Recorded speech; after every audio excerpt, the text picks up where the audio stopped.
Hi, and welcome to another edition of What's the Story? And let me tell you, I had to find out the story. I just found out today, honest to goodness, 30 minutes ago, that my good friend, Zeke, I'm sorry, you'll always be Zeke to me, Mike Zielinski, is now a playwright, and your play will be performed on 45th Street at the Manhattan Theater in New York. Are Manhattan you kidding Repertory me? Theater, yes, it's a comedy, it's a one-act play, it runs like 20 minutes long, and they're going to be doing it 2 nights at 6:30, and I'm very pleased because I'm a very novice playwright. I've just fooled around doing a few, and I submitted it as a lark. And I got a very lovely email back from the artistic director, Ken Wolf, who said he loved it, he loves comedies, and he was going to personally direct it. This is a dream of a lifetime for a writer like yourself. Well, you know, it has been for many years. When I was a writer for the Reading Eagle as a sports columnist and later as a Metro columnist, in the back of my mind, I always thought I would feel incomplete if I didn't write a novel, if I didn't write a play that was produced, a novel that was published, and I would also like to write a screenplay someday that gets filmed. This man has goals, and yeah. this is the first I've heard from you, and we've known each other for a very long time, that this was in the back of your mind at play as a young writer for the Reading Eagle. Yeah, and I fooled around doing some things, and I wrote a novel years and years ago, which I ought to dig up somewhere. It was so long ago, it wasn't even computerized. I did it on a word processor. Oh my gosh. But I never, you're busy with life, you're busy with your kids, you're busy with your career. I have been heavily involved in community things, and I just didn't have the time. So when I retired from working, although I haven't. You haven't retired. I haven't retired because I'm involved in so many things, as you know. But this was my primary thing. I am going to do this. I'm going to get back to writing, and I write columns for different publications now too, because that's what I really enjoy doing best. I always say writing's the most fun you can have with your clothes on. At least to me. Gives you an idea of what his books are. No, I love the creative process. Let's rewind a little bit, Okay. and especially for, I think many carry around that notion that I should write a book. You have it, but it's just kind of this alien voice, and you discard it. Now you've embraced it, and you are a journalist by career anyway. So we're going to go to this. Jack Daniel's on the Rocks. I don't know if you've read this yet, but it's a great book, and it will keep you on the edge of your seat. So this is your first book published, or this one that you should dig up was published way back on Word? No, it was not. This is my first published novel. I have a second one coming out later this year called A Pitch for Love. A Pitch for Love. Now, let's stop at that. This one kind of makes sense to me. You were a Metro writer. First of all, sports is your first love. Right. And there's a little sports that winds its way into characters in some of your books and your writings. And then you were a Metro writer. So this has to do with court. Did that experience as a Metro writer play a role in your putting this book together? Well, what was interesting, we had during the O.J. Simpson trial, which is a lot of that is based. I was the Metro editor at that time, and that's a second shift job. So I would see a lot of the trial, the O.J. trial, on television every day. And we also had two local attorneys, pro and con, and writing about the trial every day. And one of my jobs was to edit those columns. Okay. So I was really into that. So a lot of that was based on that. The other part of that book, it's about an attorney, very successful criminal defense attorney who has a lovely singing voice, sings just like Jim Morrison of The Doors, and late in life, after his wife passes away, pursues that dream and tries to balance both. So it's kind of reinventing yourself. Yeah, and he's a Gemini, I'm a Gemini, so I feel like I have at least 2 personalities, sometimes more. And John Daniels by day, Jack Daniels the rock singer, and that's what it was about. It was my interest in being torn between 2 worlds, and I just want to have fun with it. I like things that are fun. I think it is a page turner. People tell me that it's a fast read, but I think it's funny. It's also about reinventing yourself. Life is all about change. It's the one thing you will never avoid. It is the only constant in life. Right. We've all heard that. So when change comes, sometimes we prompt it, and other times it just happens. But whatever the case, you have found it as opportunity to reinvent yourself and go, okay, now I can embrace that thing that was in my voice. Tell me the name of the one-act play that's going to be performed in, 2 weeks? March 31st and April 1st. It's called The Confession. The Confession. So, without giving it all away, what was going on in your life, or what life experiences did you draw on to write this one-act play, The Confession? You know, what it's about is a couple who are engaged, and he's a devout Catholic and she's an agnostic. And through their relationship and him talking about God to her, she discovers God and converts. But then right before they're to get married, he breaks off the engagement because he has a vocation. And he breaks it off to enter the seminary. Heartbreaker for her, huh? Devastating.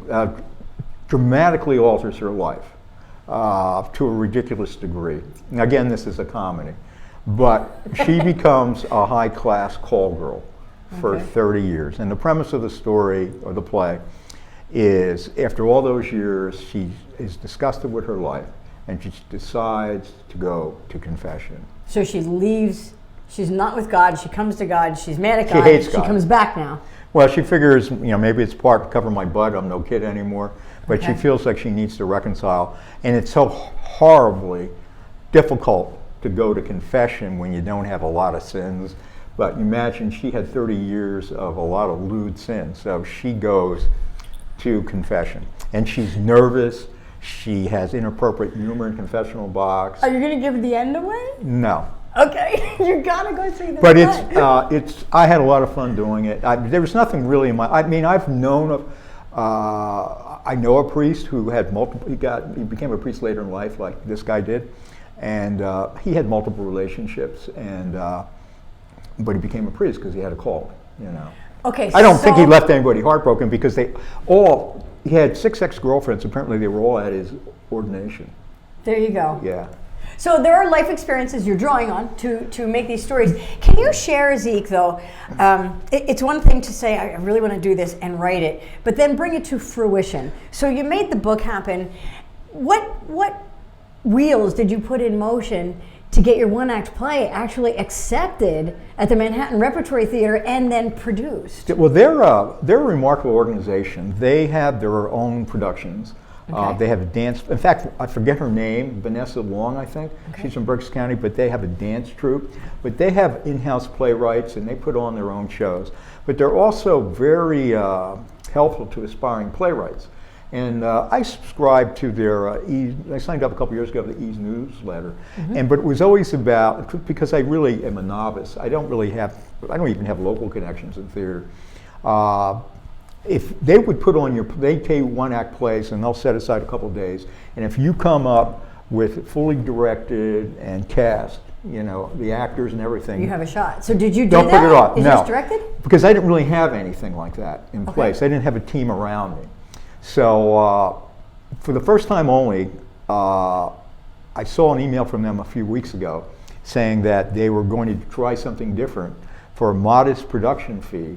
They would direct it, they would cast it with their actors and rehearsal. And that's when you submitted the confession? I submitted. It was a long shot. I didn't think I had a shot at all because I said I'm a novice. I thought it was funny, but sometimes it's hard to judge your own stuff. What did that feel like when you got the letter? I was stunned. It was not a good day for me because I had just discovered earlier that I need 3 dental implants and a root canal.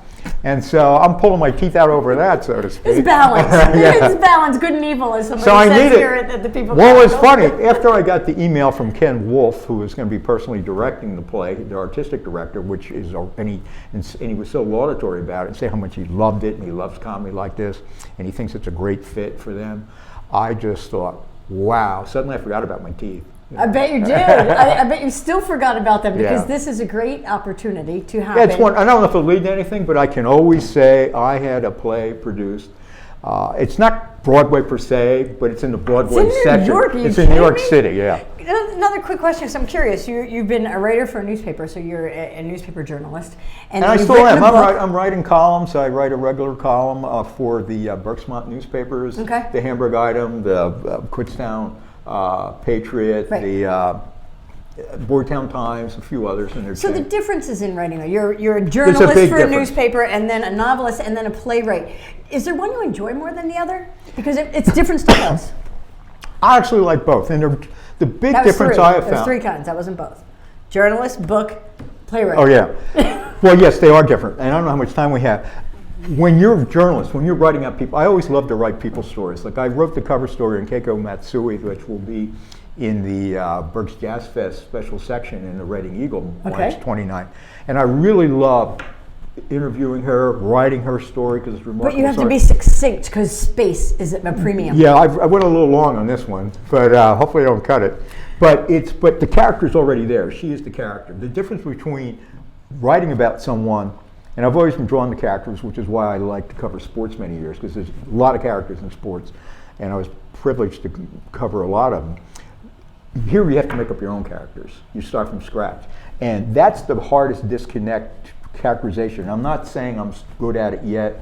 That's the difference between fiction and nonfiction.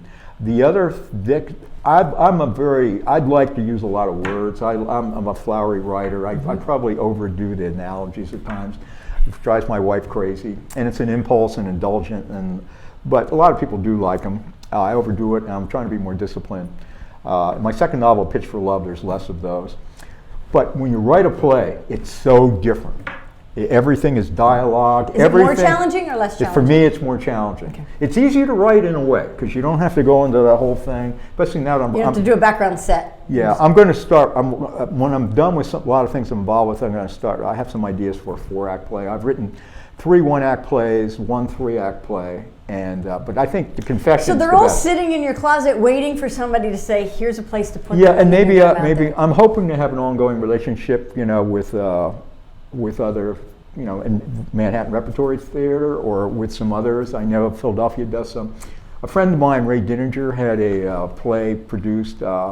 He's a longtime football writer, and he's actually the Hall of Fame, pro football. And he's a writer. And he wrote a play about Tommy McDonald, who is a all-pro icon with the Philadelphia Eagles. I knew Tommy as well, and it was really cool to go in there and watch it produce. So I'm waiting to see what it feel like to go watch my words come to the stage. Because, when you write a novel or a column, there it is, it's on paper, you see it, but a play is like a living thing, So I want to see how it comes to life. I want to join you. I want to watch this as well. It's in New York, 45th Street, and March 11th and 12th. No, March 31st and April 1st. March 31st and April 1st. 6:30 both nights. I'll be there both nights. And quick advice, because I know we have to go. Quick advice for any budding journalist. What would you say? Love to write and be disciplined to do it and let your fingers lead you. So wait a minute. When you're disciplined, do you actually put yourself away in the office for a period of time? Yeah. Do you block that time out every day or every week? I try to write every day when I'm doing it, and I don't like distractions. Now that I write from home a lot, my wife sometimes distracts me, and then she wonders why I'm a little curt at times, because I'm in that world. What I like is I have preconceived notions where I want to go. I'll structure it to a degree. But I can't totally do that and I can't go with my mind.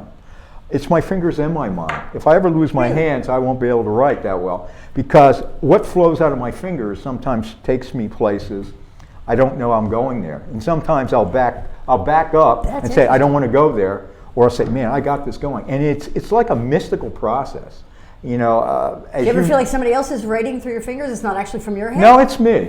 But it's leading me. It's part of me. I have, I guess I have I have brains in my fingers and in my head. That's scary. Creative. Zeke, this is a pleasure. Thank you for giving me that story. I just said it because you and I are friends, and I mentioned to you today that I had this opportunity, and thank you for being so happy and thrilled. It's and wonderful. I'd love for you to come. I don't have any ticket information this time because this just happened, but it's the Manhattan Repertory Theater. Hopefully they'll have something on the website. It's The Confession, written by Mike Zielinski, a.k.a. Zeke. Well, I'm not Mike Zielinski in that world. As a novel, no, because I'm literary now. Oh, Michael. I'm Michael when it comes to novels and Michael play. Zielinski. Yeah. Actually, you know what? I probably should have went with Michael my whole life because that's a beautiful name. It is a beautiful name. Mike is so plain. I know a Michael. Yeah. Mike, Spike.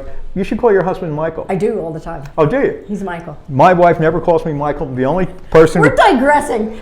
My mother called me Michael only when she was mad at me. We are so digressing. This is What's the Story. I hope you've enjoyed it as much as I have. Congratulations, Michael. Thank you so much, Josephine. Want to know more about who's doing what in Berks County? Check out the stories on thepeoplechronicles.com. These community stories are made possible in part by BCTV, Susie Ray Design, Queen City Family Restaurant, Lamar Advertising, Heidelberg Family Restaurant, Reading Air, Lions and Hole, Peanut Bar, and Kutztown University.